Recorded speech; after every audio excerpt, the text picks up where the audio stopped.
And it's something that's come out of the conversations. It's been asserted and almost accepted, and that's the idea that there was a kind of erasure of violence, especially in the wake of the revolution. And what I think about is how often people visited battlefields throughout the early 19th century, almost in the way that people visit the Civil War today. That's what they visited.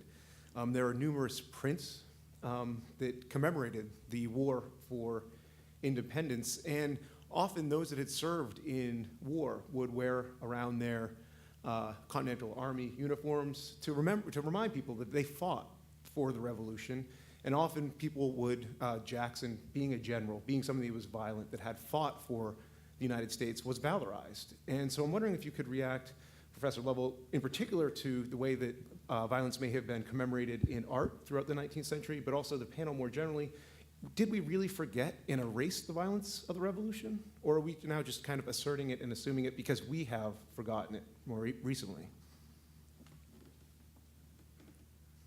Well, that's a hard one.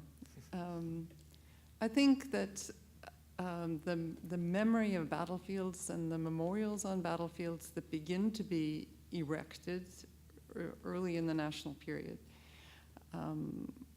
are much more rhetorical than they are trying to assess sentiment of and any sentiments of sorrow and loss. I think it's much more rhetorically. They're much more rhetorically aimed at, if not triumph, at least appropriate sacrifice. Right. The terms are always such losses were a good bargain for what devolved. And there's very little that tries to summon ambiguity and misery.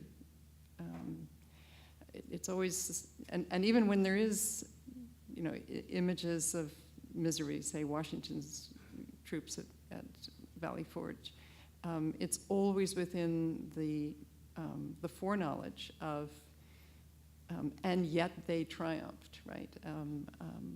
So yeah, I would say erasure would be a pretty good word.